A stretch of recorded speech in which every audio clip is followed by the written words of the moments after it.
All right, good evening, everybody. We're inviting those in the fellowship hall on the inside as we dive into today's Bible study coming from the book Adventist Home. So we're inviting those on the fellowship hall and those who might be in the foyer. We're inviting you on the inside.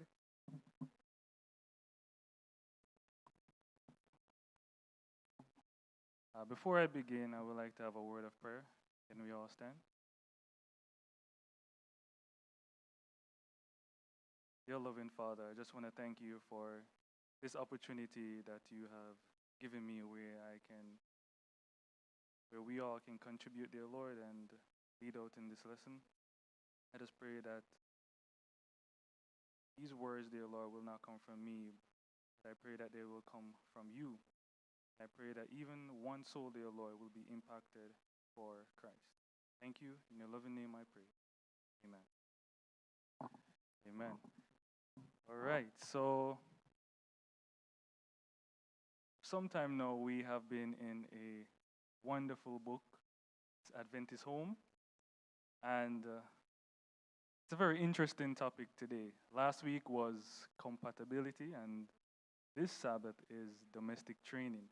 And I know on both sides, male and female, have maybe different opinions in regards to what constitute domestic training. So what I'll do, so this chapter is segmented into subheadings. So what I'll do, I'll read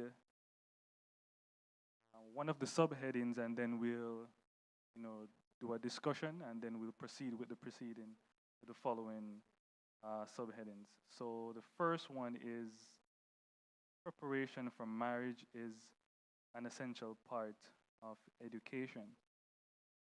And it reads, upon no account should the marriage relation be entered upon until the parties have a knowledge of the duties of practical domestic life. The wife should have culture of mind and manners that she may be qualified to rightly train the children that may be given her. Many ladies accounted well educated, having graduated with honors at some institution of learning, are shamefully ignorant of the practical duties of life. They are destitute of the qualifications necessary for the proper regulation of family, and hence essential to its happiness. They may talk of woman's elevated sphere and of her rights, yet they themselves fall far below the true sphere of woman. So there's a lot more is here, but for these few sentences, I know, we have different views on different things. Chapter 13, domestic training. Chapter 13, domestic training.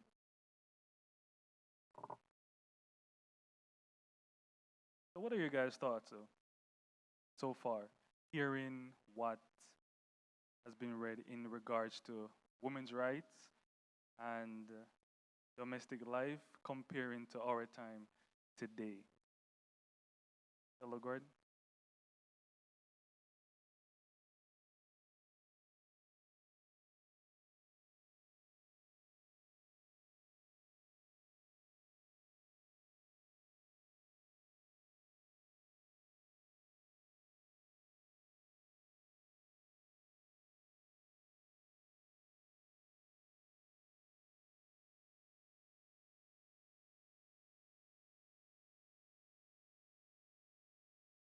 The duties of a practical domestic life.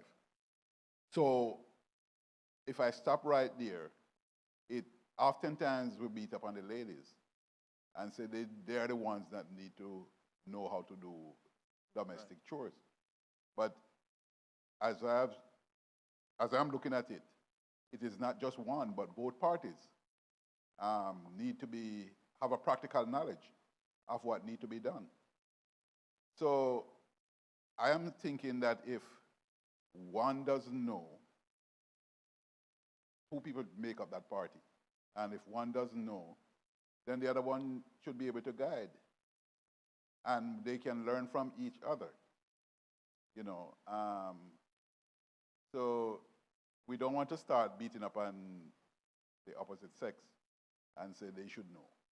We all should know. And my mom used to tell me that, boy, if you don't know how to cook, you're going to eat bad food. So that means you can't know about something without you have a knowledge of it. So, that's my feeling on it. True, true. And definitely gonna come to the men. Even though first it started out with the women, definitely gonna talk about the men and how we come together as a balanced unit. So there's something else that stood out to me, and that's in the first sentence.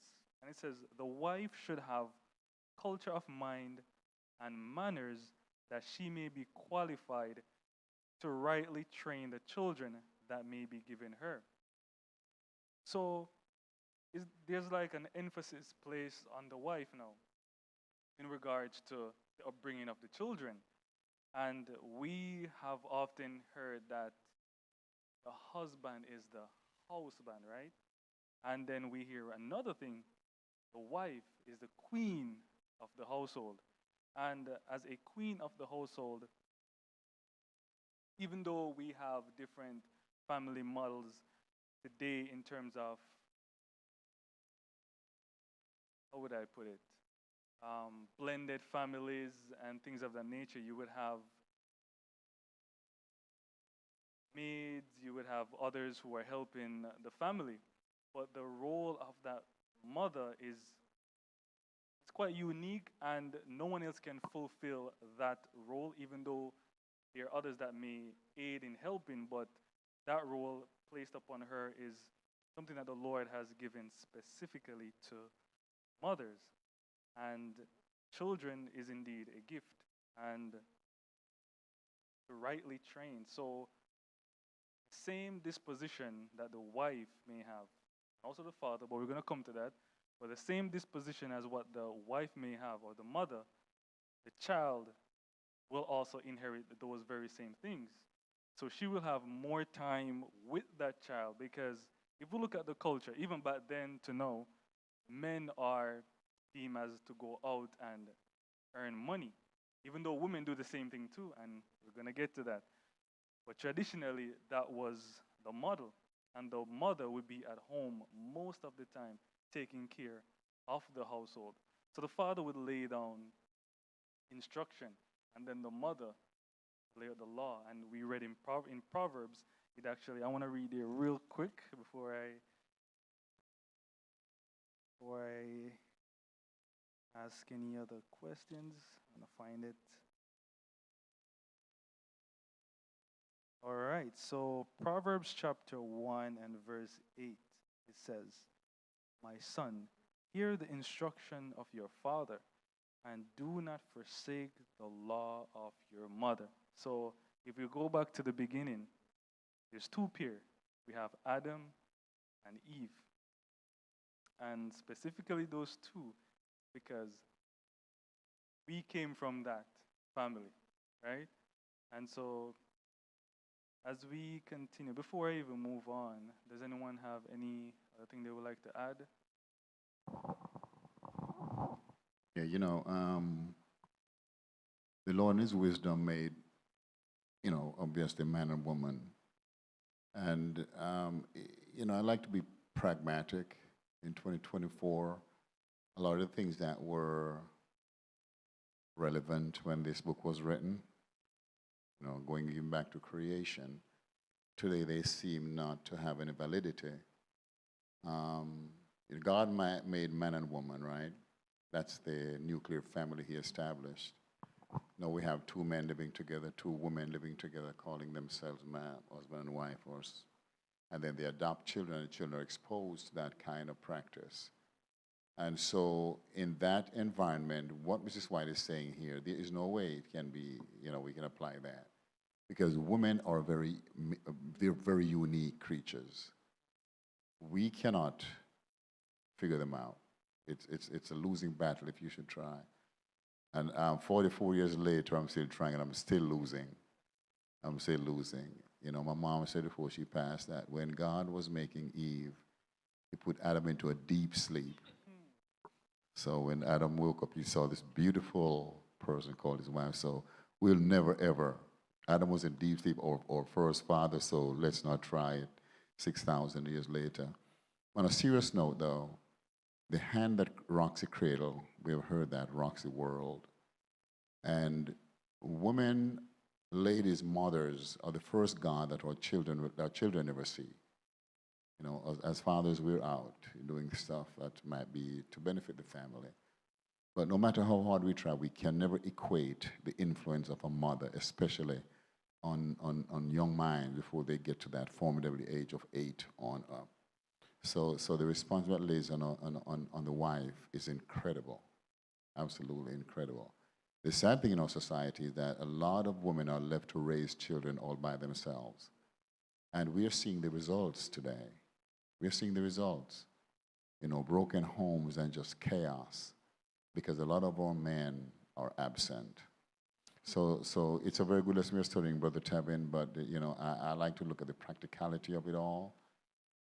And as fathers, it and thought just hit me. Not only we can be responsible for our biological family or children, but we have to extend ourselves to be a mentor or something to that effect for these mothers who are struggling with their children. And so the enemy has seen fit to come in and just, his target is to mess up our world. And he starts with the family because we are the nucleus of society, family. Mr. Rogers?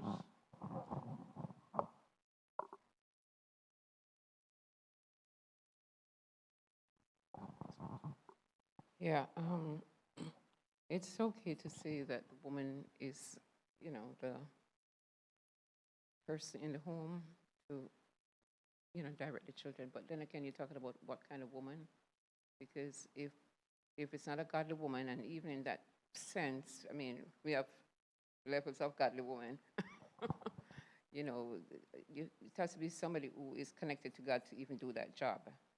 Because if we leave it to ourselves, doesn't matter if you're a woman or male or female, if you're not in relationship with God to raise these kids, especially in today's world, I don't know who's gonna win.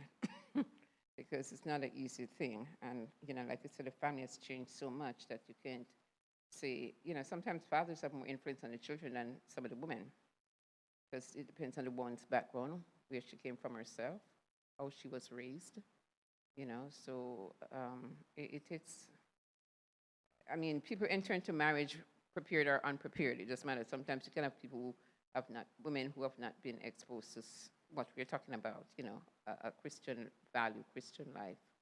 And they can still do a good job if they have a partner who is supportive and they have some basic values in themselves.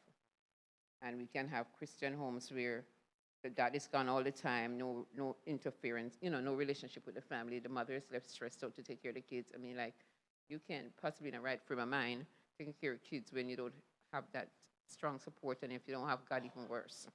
So there's a lot of factors that that um, that interferes with the family unit at this time in raising children. So male or female, it's a challenge. Yes, I completely agree with you. And we touched on Eve, and the third paragraph, begins by saying, "It is the right of every daughter of Eve to have a thorough knowledge of household duties, to receive training in every department of domestic labor. Every young lady should be so educated if called to fill the position of wife and mother, she may preside as queen in her own domain."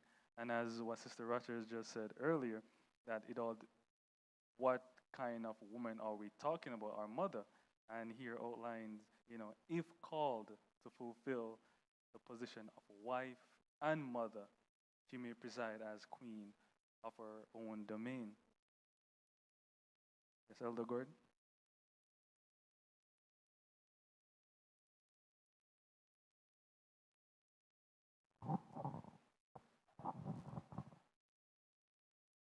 Some homes have what is called domestic help now.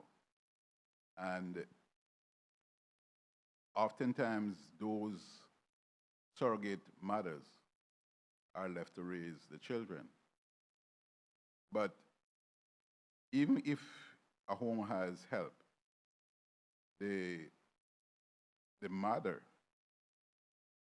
both parents, but more so the mother, need to know what is expected in that home, because you can't leave your responsibility up to sometimes a total stranger and expect to get the best results.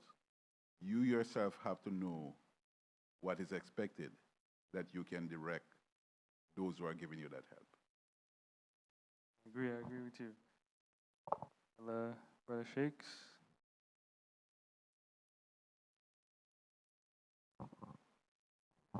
You know, in the society that we live in now, the female, the mother of children, not inclined to correct their children as they should. In my youthful days, there were things that we couldn't do or say that is open right now to young people. They can do and say anything. But for instance, if we go in on the street and we see an elderly person, an older person, I shouldn't say elderly, an older person, and they would call, in those days, they would call disrespect if we don't address that person and a good morning or a good evening, sir or mom. No, a child would pass you anywhere, look in your face and nothing. As a matter of fact, criticize you. And if you say something to the kid and the child go home and mention it to their parents, they confront you and say, why are you doing this to my child? While when I was young, if an older person have something against me and go to my parent, well, I wasn't raised with my parent. My father died when I was 5 years old, so I was raised with my grandmother. If that person should go to my grandmother and said, well, your grandson disrespect me, there is a correction for me right there. I mean, I may have to go to bed from the sun go down. No joke about it. But something had to be done then to show me that I was wrong. But for instance, I was driving a school bus, and you have a little boy on there where he would talk. He's the smallest child on the bus. And he would talk so loud that his voice would be on top of everybody. And if somebody, one of the other kids want to say something, he'd raise his voice over that kid to drown out what that person would say. And one morning I say, hey, young man, stop the noise in the bus, man. You can't talk like that. He went home and tell his parent. And the next morning, the father come to my bus. Why are you telling me, my child, not to talk on the bus? So I pick up the microphone and say, Central, there's a parent here who is confronting me that I shouldn't talk to his child on the bus. They say, do you want to call the police? As they say that, he walk away. So the parents of today, they don't want you to correct their children. This is why you have so much crime, so much school shooting, so much all kind of different things, robbery, and the teenagers grow up to be criminals. Yes, and you know what you guys are saying, it's totally true, because things and times definitely has changed, and the dynamics has shifted so much. Because I know we have a lot of comment on this next part right here, and it deals with cooking, other household duties, and it says young women think that it is menial to cook and do other kinds of housework. And for this reason, many girls who marry, have the care of families, have little idea of the duties devolving upon a wife and mother. It should be the law that young people should not get married, should not get married unless they know how to care for the children that are brought into their family. They must know how to take care of this house that God has given them, unless they understand in regard to the laws which God has established in their system. They cannot understand their duty to their God or to themselves. Let me hear from you guys. What are your guys' thoughts?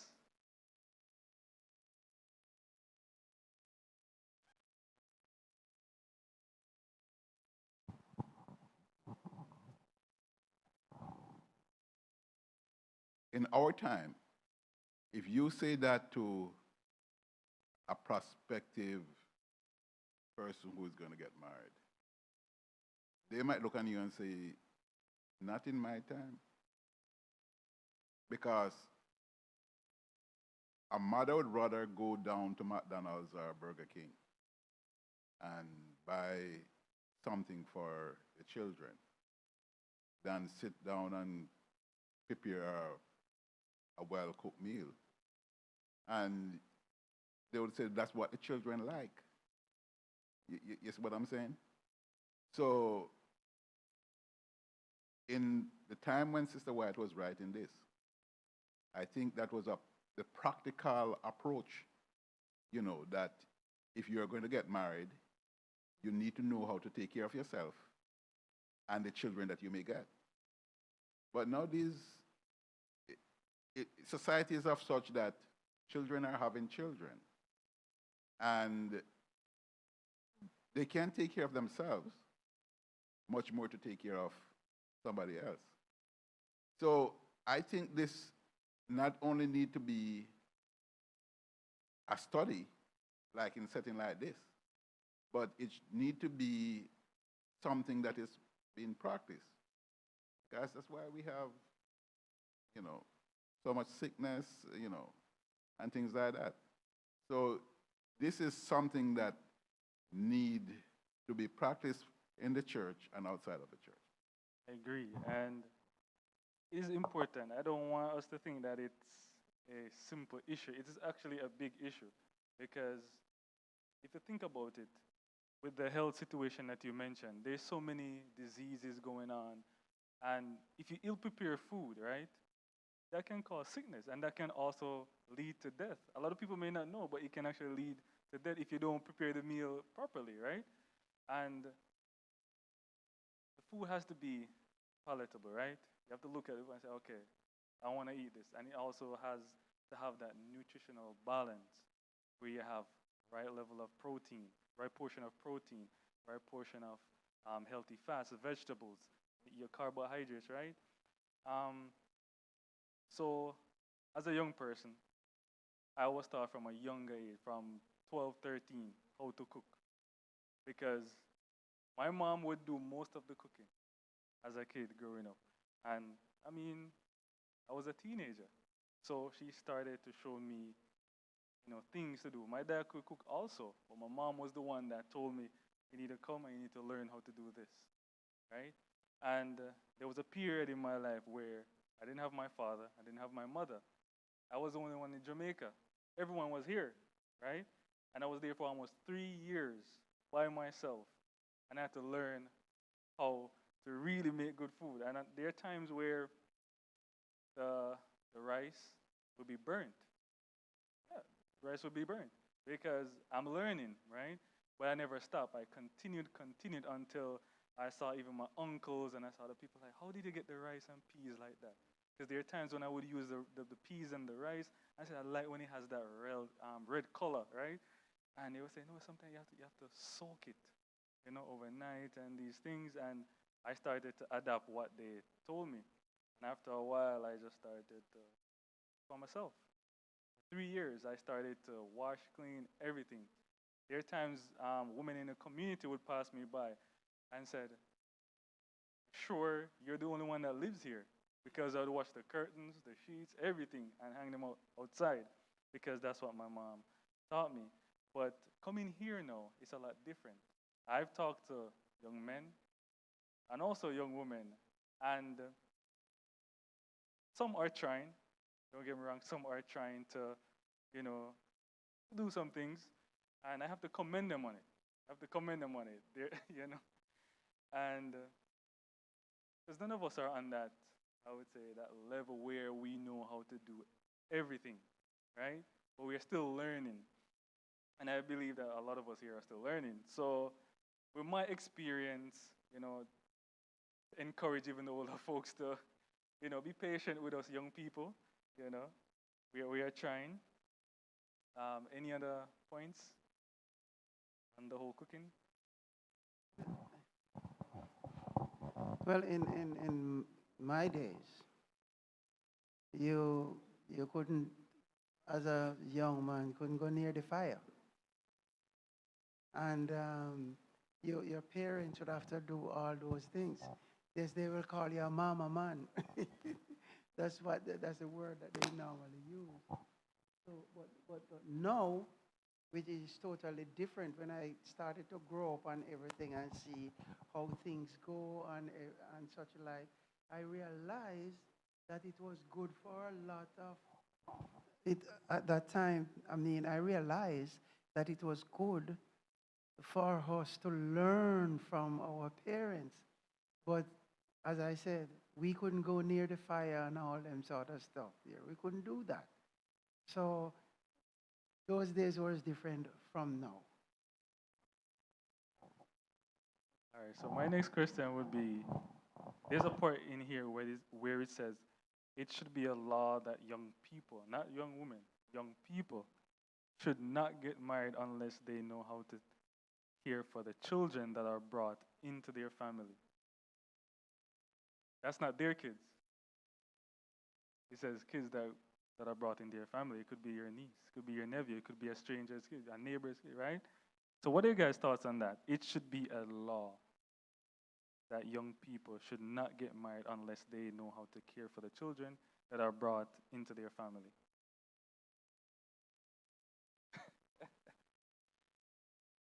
All right. My sister said that some young people don't even want kids. Well, it's a different time we're living in, and I mean, well, I don't know what law that is, but it should be a law that young people should not get married unless they know how to care for their children. It's if they need to go, if they're gonna have children, they need to talk about it first of all, if they plan to have children or not. But that's the bigger problem. Because when you get into situations and one wants children, one doesn't want children, that's a bigger problem. And if there anybody like me, I didn't want to have nothing to do with no kids as a young person, really. So I don't know what law that was going to be. That's going to force me to worry about somebody else's child. But if you're thinking about getting married, you need to talk about whether you want to have children or not. And then you're going to talk about how you want to raise your children. Because you can't necessarily take a look. What children? Other people's children? They're not always going to listen to you. People don't want you to talk to their children, first of all. So you got to talk about your own children and how you plan to run your household. That should be the law. That before you get married, you talk about what kind of family you want to raise, what kind of children, how you want your home to run. That would be more important than children around you. I don't know. So true. I think you mentioned that young people should learn how to take care of if they come into a family before they come into the family. Right, yes. Yeah, in days gone by, that would be the case. But now, people depend on fast food. That's why we have so much obese children. The parent don't cook anymore. The young people that having children, their parents never learn them to domesticate it, though, take care of the home. But the Bible says that, I forget exactly where it is, but the Bible says if a man does not take care of his family, he is counted worse than a heathen. Therefore, as an infidel. Therefore, every man should take care. In New York City, I was with a friend who we worked together at Alpart. And I wasn't working when I just went to New York. So he come and pick me up, and we have little patches of home to do, and I'll get $100, $50, to keep me going. I'm never hungry because but I wasn't working. I left enough money at home to take care of the children in the bank account. But he was a person that when he goes to a bar, he'd buy a drink for everybody in the bar. And he said to me that he has 11 children at home in Jamaica, and he never sent a penny for those children. So the first job I got, I disconnected with him completely. He came and picked me up one evening after I start work, and he expect me to go to the bar, and I tell him to drop me where I was living. And he dropped me, and never see him again. Because my children come first. The first check I get is to send a part of it home so that they can have meals and take care of them physically. So, young people is not like that nowadays. They care for themselves and themselves only. Wow. I know Sister Cheryl had a point. I'm not sure if you still have that point. Thank you. So, Brother Shakes made mention of the Bible verse that says that a man who doesn't take care of his child is worse than an infidel. Yes. And I also wanted to say that I think that sometimes we put the emphasis on women don't do this, women don't do that. But I love to say that I think men have forgotten their place in the family. They have a place. They are the priests of their family. And I don't think, or mankind, men, the gender man, the gender male, don't understand that. I don't think they have been taught that. And I think it filters down. We don't have expectations of each other in marriage. We don't have expectations. And I think a lot of our men or male are raised not to be accountable for their actions. And another thing I want to say is that with almost everything in life, you have to go through some period of training or learning. And it always boggles my mind that there is nothing for us having kids. We aren't really taught. You learn, by the way, by seeing how people do their other things, and if you have smaller relatives or stuff. But there is really nothing that is formal, or nobody really takes the time, I think, to teach you how to be a good parent. Because it's not just cooking and cleaning and whatever as we want to think. It's how also to relate to children psychologically, emotionally, and of course there's the physicality of it. But that's also important, and a lot of us aren't trained, we are not taught, and it really becomes a problem. I agree with you. The culture has definitely shifted in terms of, you look and see in the African American community, right? Even though it affects other races as well, but you can see more predominantly in the African American community where the fathers are up, most of the fathers, are absent. And I want to share this experience that I had when I first came here and I went to college. A young lady asked me, do I smoke marijuana? I said, no. I said, but you're from Jamaica. What do you mean you don't smoke marijuana? Right? And I said, no, I don't smoke marijuana. And then she asked me another question. She said, have you been arrested before? I said, no, I've never been arrested. I said, really? So it kind of opened my mind, a lot. And I'm thinking, so this is the norm? If you don't get arrested, if you don't, have trouble with the law, then they don't want you. They're not desirous of you, right? And, unfortunately, we were in a class period where she broke down and she went outside, and we didn't know what was happening because we were in a group project. And we went outside and talked to her, and she said her child's father is in prison now. And we are so what happened? So actually there was an incident that he was at, a place that he was at, a party, and something happened with a young lady, and it got reported. And because he was there, his name came up. He was arrested that he was actually accessory to whatever happened. And he's in prison for what? For a good time on, I think it was $500,000. They say $500,000.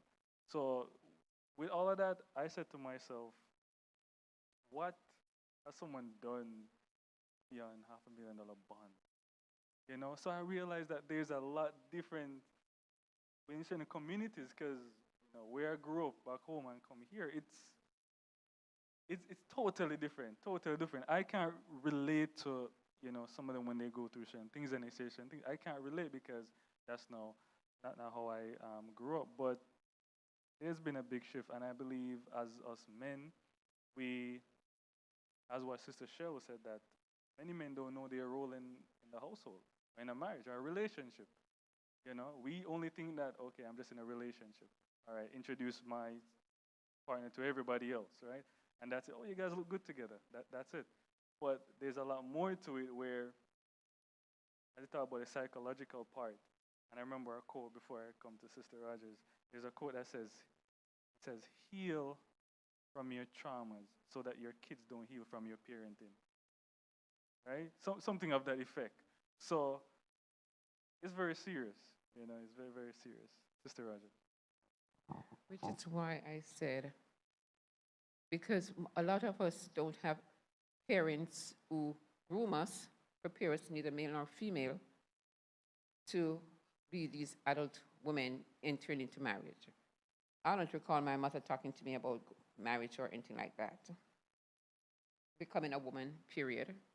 I don't think most Jamaican parents talk to their children about becoming an adult, on becoming a man, on becoming a woman. These are things we read in books if you really want to know. They give us books like On Becoming a Woman, On Becoming a Man. You got to read about it. And we don't know our place, like Sister Cheryl said. Men don't know their place in the home. They enter marriage not knowing what their roles are supposed to be. I feel like, as a church, like we're doing, emphasizing the things, because if I feel in a lot of families, if the man knows half the things what the Bible says a man should be in the home, we'd have better homes. If the woman knows their role, it will be different. Which is why, again, I said, because we don't have these backgrounds, when two people come together, they need to do counseling. This is where your background comes out, the wife's background comes out, your beliefs, what you like, what you don't like, your ideas about children. They give you work to do, homework to do, so you can figure it out, talk about it, how you want to run your home. If you don't do that, then you're really entering into a situation that's not going to be good down the road, because the society just doesn't do that for us. The homes, a lot of us come from broken homes ourselves. You have broken issues in your own selves. You haven't fixed it yet. And then you're entering into a relationship with somebody else who's broken. So, if we don't get the proper counseling along the way, and it doesn't mean it's going to solve all the problems, but at least it will open up our eyes to some of the issues that, both men and women experience prior to marriage. And I agree. Yeah, I'm impressed to share about this as well. We don't really have an example in today's age, but God says in His Word, I have to find it, but it says if mother and father reject you or put you away, God is there. I know we have a lot of encouragement week after week, from these Bible studies to prayer meetings, Sabbath school, all these things that encourage us to God, right? But sometimes we get distracted very easily, and we just do what feels right in the moment. But if we truly take time to learn God's ways, we wouldn't need a law. Like, for instance, if a mother just gives birth, even though there's a plethora of so many laws on how to take care of that child, they really don't need that because they operate out of a principle called love. They're going to feed the child. They're going to spend time with the child because they love the child. So the same thing when we're getting involved with something that is divinely instituted, we have to go to God and He will teach us, and then we'll start operating as He operates out of love. So you're going to do the difficult things, but the necessary things to take care of and have the responsibility to take care of your home. Yeah, so true what you guys were saying. It is needed. And, in that sense, I believe that we have to be the change. We have to be the change, right? We have to be the change. We have to look deep within ourselves, and we have to be the change. We're not perfect, as what the world defines what perfection is, but the fact that we are trying and we're trying to be better individuals in society, it will have a positive outlook on whether or not we have kids or not, right? It will benefit everyone. So I believe that it's essential that we do a lot of, they call it inner work, they call it in psychology, a lot of inner work. You have to, all right, I have this trait. Yeah, I have this type of trait. I have this thing. All right. This person is like this. But because of their looks or beauty, you look past that, right?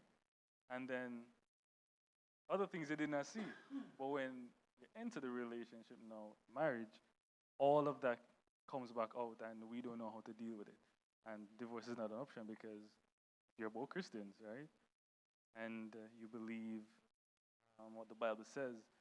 That's not a ground for divorce if you just don't see eye to eye on some basic issues when you should have just deal with that before. As what Sister Roger said, counseling is needed. So, yeah, I believe that is necessary. Sister Clark? A lot of women play the role as both parents in the house. When the father is absent, mainly you have more women, single mothers, than more single fathers. So when a woman is in the house, and like for me personally, I have 2 sons, and it's difficult for me to teach them the role of a man. You may teach them, yes, how to clean the house, how to cook, and all of that, but it's not the full role they're getting. They need that priest there to command certain thing, certain behavior. If children are imitators, and if the father is playing the role as they're supposed to, more often you would have the children imitate what the father does. I used to speak to my children, give them command, and they tell me, this is not what daddy said. This is not what daddy do. So these children are looking at bad examples, and they grow up with these bad examples and becoming adults and taking life for themselves. They don't have the right example to portray to their children. So it keeps going on and on until the disintegration of the home. Because if they don't have no morals, they can't teach it. They never see their father live it, so they can't pass it on. So as a mother, it's very difficult because when your boys start doing certain things, they go to school and they come back and tell you, my friends say you're doing the job as a girl. My friends say only girls do that, and only girls are supposed to do that. And they feel that, oh, I'm pushing certain things on them that they're not supposed to because I am the only parent. So if our Christian men see single boys out there, single parent with boys out there, and could take them to their job, do little things, do some yard work, something with them, teach them what a man's supposed to do, I think we would have a better society. The practical, I like that. That's the practical aspect of it. Even though what we're reading has been for how many years? Over 100 plus years. But a lot of the things are still relevant, right? But with wisdom, knowledge and wisdom are 2 different things. Because you can have knowledge, but wisdom is something different, right? So with us having the knowledge here, it is good. We can quote this, from now on till whenever. But to have the practical part in play is another thing. Because Jesus said in his word, not just read the word, but do what he says. So that's a practical aspect to the word. So I believe that though we are reading this, we have to challenge ourselves to apply these things within our lives, right? So that when we have different experiences, we can go back to the foundation, which is the word, and say, all right, this is what the word says. but I'm going through this situation here. Let me see what, you know, books Ellen White said. Okay, that was that time. See the context, right? It was written in the time it was written in. Look at your time also. The Bible doesn't change, right?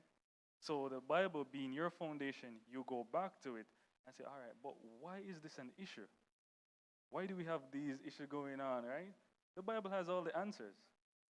It has all the answers. You might not think it is, but it does have all the answers, because when we have issue with, I would say, in Joseph's situation, right? Favoritism. We have that going on, right? In families, we do have that going on. And with Jacob and Esau, it's the same thing. We saw one, the father said, it's closer to Esau. Jacob to the mother. So whatever the mother said, yes, mom. Right? Esau was a man who was just out there hunting, doing all these things. And Jacob was also a person that, he says, duller in tents. So basically, he stayed most of the time in the home. So what the mom did, he learned from her, learned how to cook. That's why Esau said, man, if you don't give me this food, I'm going to die, right? So we see that, and he know how to cook. So there's a lot of practical lessons here. So Yeah, it just came to my mind. It seems to me that we have three different ages. In the Bible ages and before, when the Bible was written and before, couples were chosen different. From a child was born, they were designated to marry to that family daughter. This young man, this little boy, was designated to marry to that family's daughter over there. And they were not counseled as how the book that you just read should have been counseled to, for the family to unite together to do what is right. Then we come to this age that you just read about, where counseling is most important. Now we're in a different era. So it's three different eras we're talking about. Now we're in a different era that a man don't even care to marry anymore. As a matter of fact, men marrying to men, women marrying to women, and when a man takes a woman, he don't even want to marry. They live together and claims that the Bible tells them that Isaac, he took a wife and never married before he went to the wife, and that's what the Bible really presents. But yeah, that's a fact. That's what most men who shack up use that as an example. That Isaac, when he chose a wife, he didn't marry before he went to bed with her. And that is just one little example, one example in the Bible. But the Bible really teaches that you should marry, and you can't take this as a worldwide thing when one incident happened. back in that time,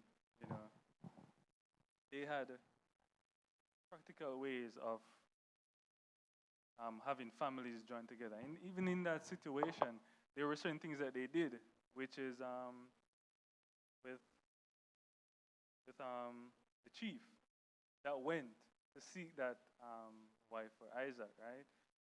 He had a list of things that he had to abide by that his master told him to, Abraham told him to. So when he went, he didn't say much. He just observed the woman at the well and what she did. In that moment, he was prepared to go another way if she didn't line up with what master said. So when she asked him more questions, when he asked her more questions leading up to that, they brought him home and explained everything that was going on. So the uncles, brothers, because they were no father, so they were the one that took that up and says, okay, if the Lord is in this, we'll agree with it. But she has a voice too. I said, okay. And she said, what do you think about, and they present the same thing to her, and she said, what do you think about this? if the Lord is in this, all right, I'll go. So there are different practical things, and the same thing with Jacob and Rachel, right? It was the same situation. So to just rule out that there were no marriages in that sense, you know yeah. So we wouldn't say that. Mm, yeah.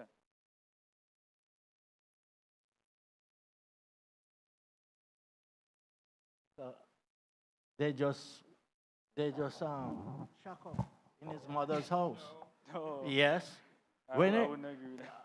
yes, read the Bible. It says when Rebecca came and saw this young man, she asked the servant, "Who is that young man?"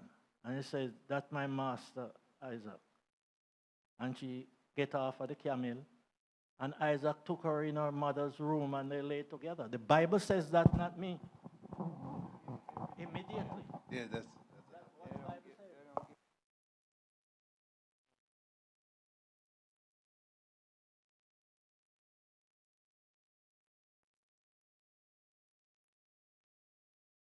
There's a point here. Because you sanctified imagination. You still have to use imagination because they followed God's law to the T back then. And they know what God said a man should leave a woman and have a wife. She could have been in a home or house by themselves, and it could be have the neighbors and the friends arrange for a certain day and be married. The Bible doesn't fill in all the details.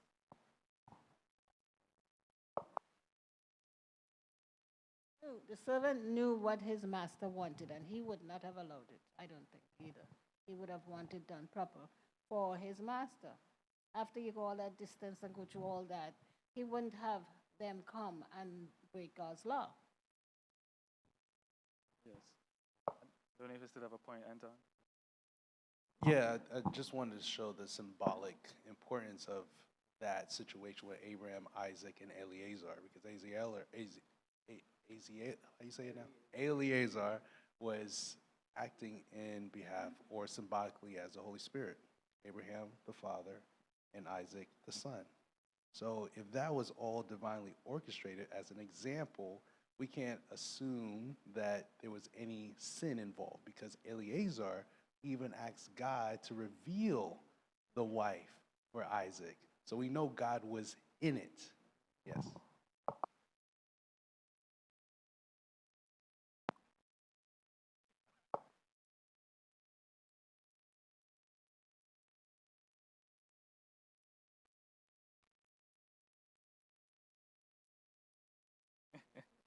Well, I like where it's going. It's Bible, we couldn't carry it. If every detail was in the Bible, we couldn't carry it. That's absolutely correct. And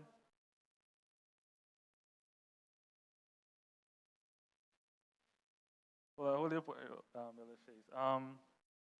We're not gonna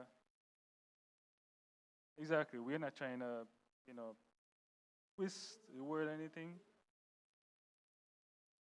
I understood, but just as what the sister said, similarly to the Sabbath, right? Commandments talk about remember the Sabbath to keep it holy, right? In the New Testament, how many times can you recall it says remember the Sabbath again? All right, so there's a principle that was already outlined before that they knew what to do. So if, and I believe I read a quotation, I said, if every incident were to be recorded, we wouldn't have this 66 book. We couldn't bring it. We would not be able to bring it. And God gives us wisdom, right? To know, all right, there's two lineage that came out of Adam and Eve. We had Seth, and then we had Cain, right? So people of God came through. Abel died, right? And then Seth replaced. So through all that lineage, God's people. Not to say that God didn't care about Cain, but he was showing a distinction of the lineage, right? So it come all the way down. Even though there are things that happen in Seth's lineage that God did not approve, but in his providences, he's used it to carry out his very same plan. So with what happened with Jacob, Rachel, Leah, I mean, they talking together, oh, you sleep with him this night, or these maids, things like that. I don't believe God approved of those things, but because of the situation, God still had his hand in it. And that's how we have the 12 tribes, right? Children Adam and Eve had, they have a bunch of children. The Bible said they had many sons and daughters. Yeah, I agree with you. Agree with you, Brother Shakes. All right, no other points? All right, so we definitely have veered off, but it's always good, to highlight certain things. Yes, sir. Adventist home, domestic training. Brother Shakes, with Adam and Eve, does the Bible actually outline the wedding that God pronounced? It doesn't really give a lot of details, but he brought her to him. So you can also say what you said. In, if, no, he's trying to say that they weren't married, but we know God had to have some kind of, I guess, what they did in them days, a blessing. They blessed their children and they blessed their unions to such and such. But he's trying to say they were committing sin. So Adam and Eve committed sin? That's a good God point. forbid. That's also a good point. That's something to to think about. So in moving on, I know we talk about domestic training, and we have here domestic training should be in the college curriculum, right? So briefly, what are you guys' thoughts on that? Domestic training should be in the college curriculum. We know that they have programs, whether that be Adventist school, other Christian schools, or public schools, our college. They have programs where if you are unable to pay all of your tuition at once, they say, okay, you pay a certain amount percentage down, but you would have to work to balance everything out. And yeah, so what are you guys' thoughts on that? In the college curriculum, it would have to be a part of the what do you call it these days? Necessary course that you have to do, because then you have what do you call it? No, I'm too old for this. Well, you can do home economics, but I mean those are optionals. There's electives, exactly. If it's electives, then you don't have to. But so it should have to be a part of your main curriculum for every college student. You understand? Other than that, all college students are not going to do it. Literally, honestly, I probably learned to cook because I did home economics in high school, because I had no interest in home, nothing. You understand? Technically, I learned to cook in high school because I did home economics, only because I wanted to do science, not because I liked home economics. You understand? But that's that in that program, I get to do the science I wanted to do. I had to do home economics. After high school, that was the end of that for me. But I mean, I learned how to cook. But it's electives, I mean. Right. You have Elijah here.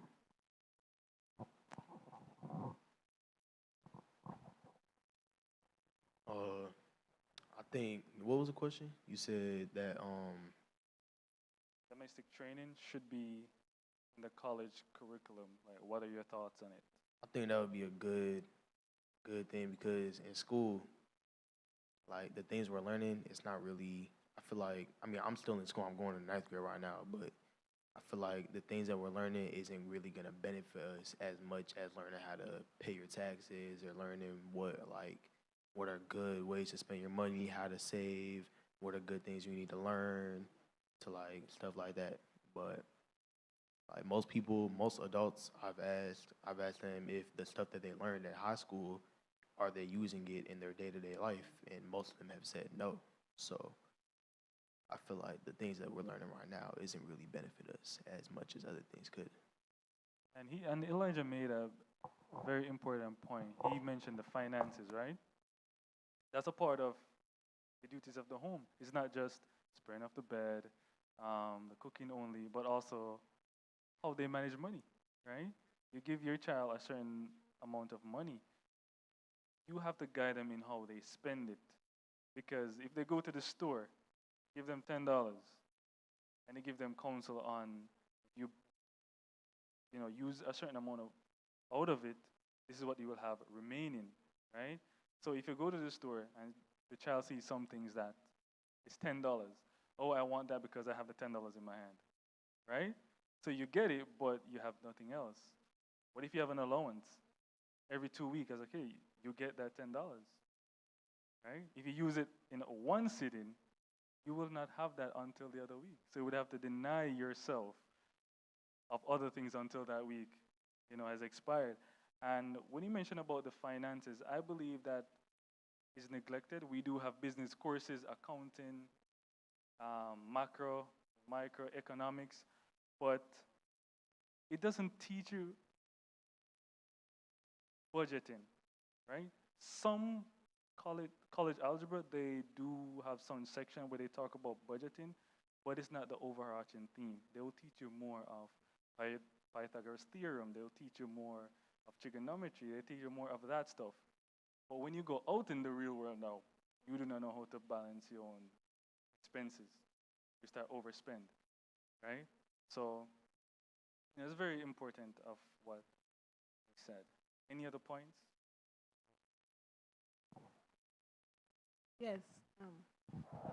I heard of a very wise father that this is his daughter relating the story how her father taught them.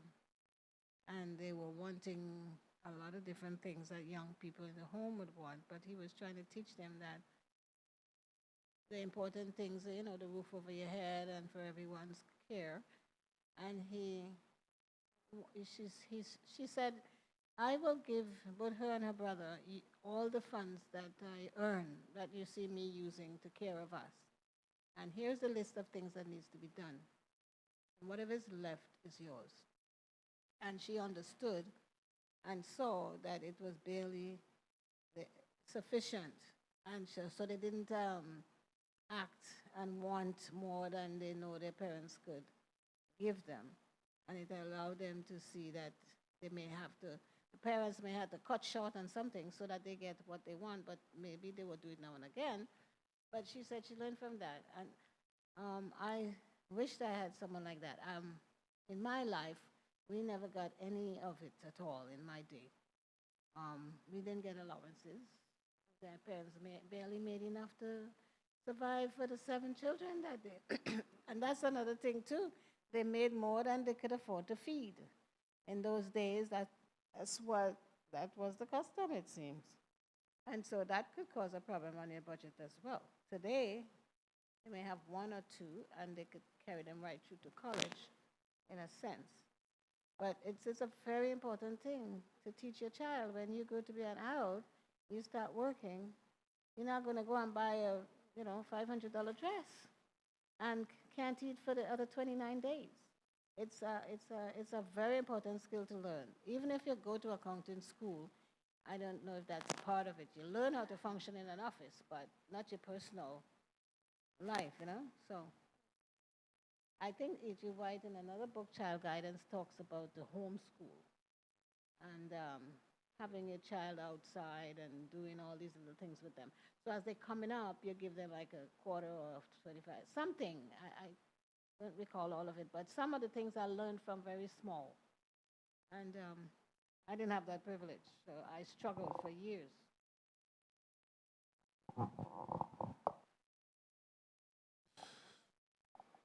To answer the question, if the domestic training should be included in the college curriculum, it will be responsible for the leadership to do so, right?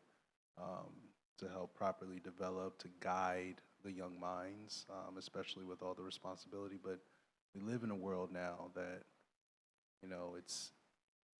it's eat or be eaten, right? And sometimes, in many respects, people care more so about doing the bare minimum and getting the maximum out of, their students, or, just getting government money or whatever. It's all become about money. And that's why God says you can't serve 2 masters. You can't love me and money at the same time.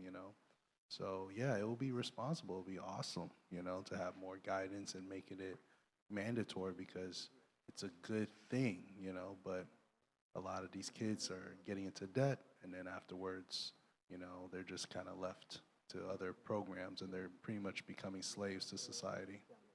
modern day slaves. Right, right. Brother Shakes, what are your thoughts on domestic training should be in the college curriculum? What are your thoughts? What's that? What are your thoughts on domestic training be a part of the college curriculum? Should it be a part of the college curriculum? Domestic training. Well, in my school days, which was elementary, that was a part of the curriculum then, in the elementary school. The boys go to the field and cultivate, and the girls stay in and practice domestic things like sewing and how to cook and stuff like that. That was a part of our curriculum when I was going to school. So you're saying it should be. I think it should be, but remember, most of the colleges were at beginning when they started, they were started with Christian principles. Now they are way opposite direction. They are teaching evolution now. The same colleges that started with Christian principles are now teaching evolution. So it's like east and west. Right, true. And you mentioned something earlier as well in regards to the whole marriage situation.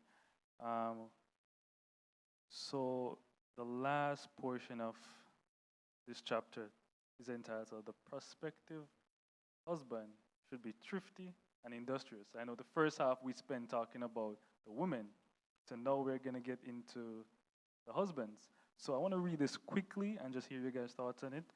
So it says, in early times, custom required the bridegroom, before the ratification of a marriage engagement, to pay a sum of money or its equivalent in other property, according to his circumstances, to the father of his wife.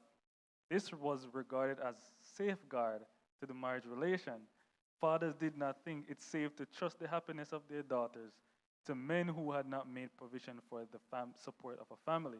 If they had not sufficient thrift in energy to manage business and acquire cattle or lands, it was feared that their life would prove worthless.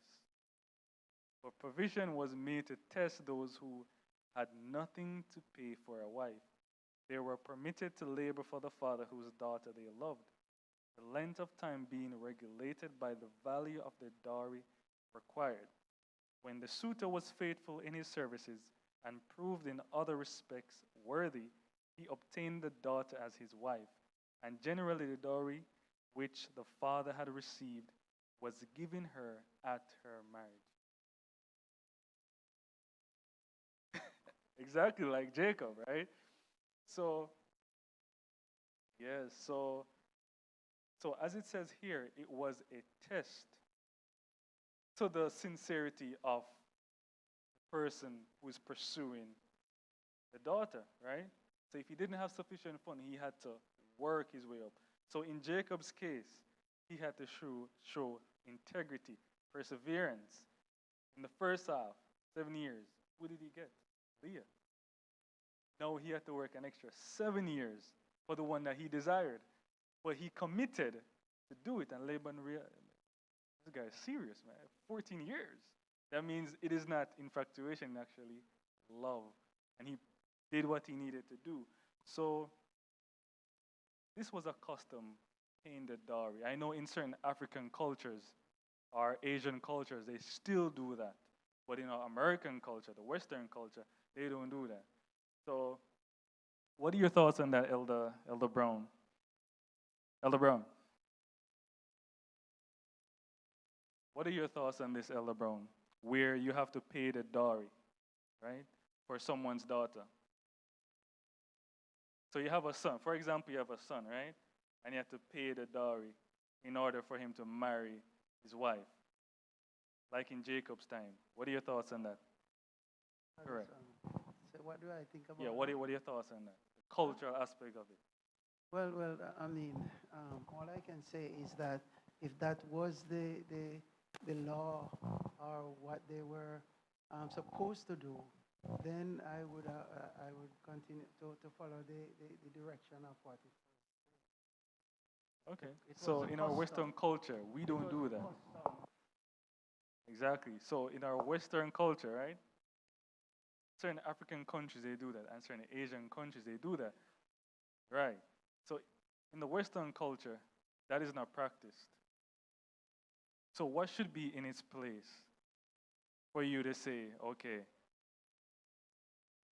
you say so? That's what you just Yeah. read, right? Right, Do right. some time. I don't know. Come and help in the home and let the daughter see how we industrious go in the farm or wherever the father work with the father All right. So until what if it's yeah. they don't have a land or a farm, right? Or a business? What should they He's out of show luck. in order to win the heart of the family and the daughter in that Industrious. process? He's got to have a plan how he's going to care for the man's daughter. He has to. Nobody today asks. I don't know if they do. My dad taught me this at a young age. He said, listen, because I was like 16, I wanted to get a car. He said, listen, buying the car is the easiest. Maintaining the car is the hardest. So I think when it comes to now something that is more valuable than a car, you have to have a serious plan. And it shows that you are mature to handle those type of responsibilities, not just because you're emotionally charged. Like, you have to love, you have to have responsibility. It's not all a bed of roses every day, right? If you don't have something that is going to be suitable to take care of yourself, how can you foolishly think that you're going to take care of somebody else's daughter, right? So that's very, very important. You have to be, it goes back to the roles. If you're going to be the priest, provider, protector of the home, but then you're looking to the wife to be the provider, there's an imbalance of roles, and it's not going to function as God has intended it to at the very beginning. Brother Shakes? Nowadays, if the family of both the bride and the groom is wealthy, one family would promote the wedding, all finances of the wedding, and the other family would provide immediate lodging and preparation for after the honeymoon. The couple would come back and have a home settled in already, if the family is wealthy and can afford it. True. So, so even for those who are in the working class, right? Because that's a good point, but it doesn't apply to everybody, you know? Because we do have people who are in the working class who are trying, but they see somebody and the parents are like, "What do you do? What do you go to school for? What are your plans for the future? You know, what are your hopes and your dreams? You know, what's your purpose?" I believe these are the questions that should be asked, not just, "Oh, he's a doctor. Oh, that's cool. Oh, he's an engineer. All right. Oh, this one is a barber. Oh, a barber." But the one who is a barber, he may have a small business, but he might manage his clients in a way where he's scheduling them. Clients are calling him, "Hey, meet me at this time because I have a client at this time. This is what I charge for my rate, etc." But the one who is in like a doctor or something, he might not be managing his money well, not because he's a doctor. A lot of money might be coming in and a lot going out, right? Because of the lifestyle, trying to keep up with that. Exactly. So when you exactly managing the time, so we have to understand that as well. So there's a lot of practicality where that is concerned. Right. You know, when I MC weddings, I always said to the couple, facing your problems with togetherness is the greatest in marriage. So you have to sit down and talk about it and make plans in order to go ahead. And both of you have to agree. Because if one person just take it on to himself or herself, it is not going to be applicable at all during the marriage. A year or a couple months after. Right, right. And we have this last few sentences here, and it says, "No man is excusable for being without financial ability. Of many a man it may be said, he is kind, amiable, generous, a good man, a Christian, but is not qualified to manage his own business. As far as the outlay of means is concerned, he is a mere child. He has not been brought up by his parents to understand and to practice principles of self-support." Yes, Alaba. I would look at it from this point. If the wife is a better person to manage, it is best for the husband, not because he's a man. If the wife is more financially savvy or know how to do that, I think the man should always allow the woman to do that section of the financial status. Because if you don't do that and try to do it yourself, it is going to go down. But if the wife know about the management section about it, leave it up to her and let she go ahead and do it. I think that is more applicable than anything else. Not because we are a man, we are going to say, okay, we are a man and we can do this and we can do that. If the woman knows how to do it, let the woman do it. All you have to do is just work with her. Sister here has a point.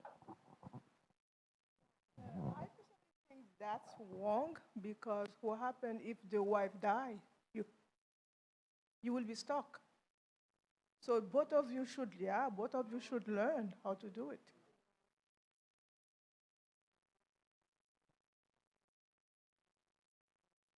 Mm.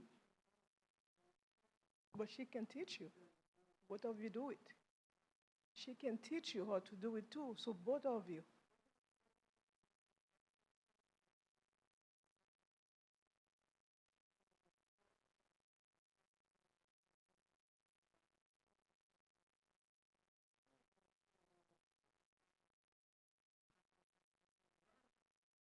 Yeah, but that's very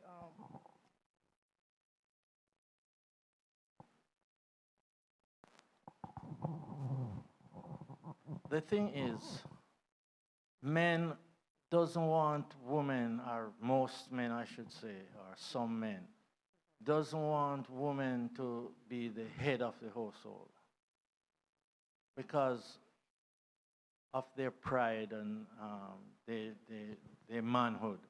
But I know a couple when I was working as a construction worker, and there was a foreman there who he had a family with, he had 2 children, and his wife, he was a foreman, remember that, he's getting better paid than the ordinary workers, and his wife had a better job than him, and he left the foreman job, and go and take care of the children and allow his wife to go to work and bring in more money than he would have brought in if he had continued and let his wife stay home. If they had hired somebody to take care of the kids, it would have cost more than what he is earning. That's what they summarize. So he stopped working, allow his wife to work to bring in more money than what he would have brought in. And the family went on lovey-dovey. Well, I'm glad that he, I'm glad that he came up with that. Because I think that if the woman is more savvy, and not only more savvy, but can control the financial section of it, I think the man should take a step back and allow the wife to continue to do that financial section. And let me tell you something, it would be better off for both of them. I'm learning. But some of the men think that they are the men in their home and they're supposed to do that and to do this. If the woman can control all those things, so be it. Let it go. It will be better off for both of you. But there is an instant here. Lots of women are spendthrift, and they will spend all the money on things that is not necessary. you will That's know, a right? fact. But you will know Right, that. right. So it comes back to a point where, if you read Adventist Home, it did mention when you're looking for a prospective partner, what to look for. It says what a man should look for. The woman should be an economist, right? Just to go back to what you guys were saying, understanding how to manage money, spending. Not every fashion comes out. What's the brands coming out now? Louis Vuitton, Balenciaga, these things. Oh, I want that. Those things go up into the thousands, right? You know? So nothing's wrong with going to like Marshall, right? Or those Ross or those stores. But you have to see how thrifty she is because it will tell you where she's coming from and also where she's going. So if you start having all that money coming in, there wouldn't be much stress for you now because you know that the money will not be squandered, right? Exactly. Yeah, I believe as a man, before get married, you need to have some basic skills. And if you do not have them, you have to learn them. Let me tell you something. You are the backbone of your family. I'm telling you this now. You let your wife manage everything, and she lost everything, they're gonna blame you as the man. I'm gonna tell about like my personal experience. You see my wife? She might know that I have $1,000 in my pocket, but I have 1,400. You know why? She asked you for 1,000 today. She knows you have only 1,000. She spent it. But tomorrow morning, she needs money. Where do you think she's going? She's coming to me. So as a man, you need to find a way to manage things with your wife. And she has the skills. I learned from her, and then we manage together. And even if I'm the man, I have to get my wife involved. I'm doing COVID. I know a family, the man who is a pastor, he was at the hospital. And her wife couldn't do anything because the husband used to manage everything. So we have to manage together. So you might have more expertise than me, but without you, I should be able to manage as well. And as a man, you need to learn. And go back to what we were saying. They told me back in Haiti, before they can marry you with a girl or a woman, the parents of that woman will ask you to bring, I believe, 15 rights alive. So they need to see your skills. Because I'm going to give you my daughter, so I have to make sure that she's in good care. You'll be able to take care of it's not really about what you have now, but it's about like how you're going to manage life. And I believe one of the things that we have today is we don't really take time to train our kids. Like my boys doing summer, I think 4 weeks ago. Hey, I went to a thrift store to buy used toys with them. You know why? I say, guys, daddy cannot afford to buy used toys now. I have the money to buy them used toys, but I need to get them, I want to train them, how to spend money. So there are times, you can go out today, you spend $100. But tomorrow you go out, you have $1,000, but you spend only $20. And those kids, they watching, they looking at you. Every single thing that you do, they looking. And this is how they're going to become like a mentor. Like my first son, Danny. And I don't remember the conversation that we had. And then he told me, Daddy, no. I won't need your money. I say, I'm your dad. You say, no. When I'm at the age, I'll be able to work and I'll be able to provide for myself because of what I'm teaching them. Hey, you have to provide for yourself, like I'm providing for myself, for my family, all those things. So I think as a man, I'm gonna say it, you are the backbone of your family, and you have to get trained before you get married. Right. Yeah, I just wanted to piggyback on what he said, and that's exactly the point I was getting to, is go back to roles, right? You are going to be a leader. The man is the leader.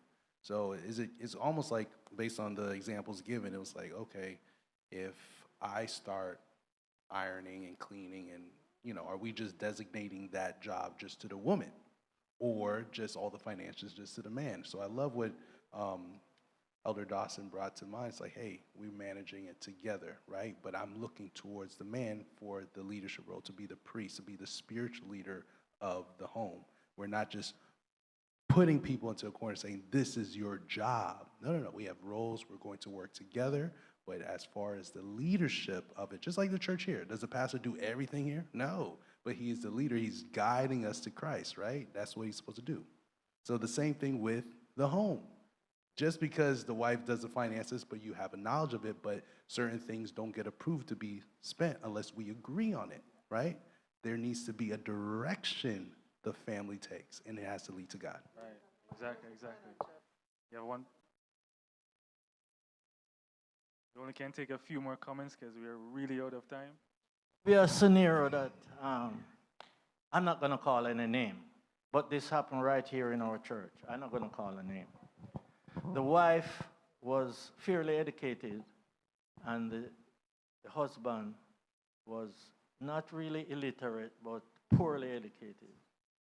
The wife died, and immediately the husband deteriorated and didn't know what to do. They had to put him in a nursing home. Just as the wife died, a couple of weeks after the wife died, he went from a bright, knowing young man, helpful young man, not young man, age of a man, and just deteriorate completely within a few weeks. So that is an example that when you allow one person to have the control of a family, it's detrimental. It's detrimental. That is an example. Go ahead. It is not. When I speak about the financial section, I'm not talking about the wife is going to control everything. I mean, your wife and your husband, and if the wife knows how to manage the finances more than the man. Why? Because you're a man now, you're going to say that, okay, I'm the man and I'm bringing in more money than such like. If the wife knows how to control the finances, you think the wife is going to just rob you? You're the husband, and if the relationship is going on properly, you think she's going to do that? She's not gonna do that.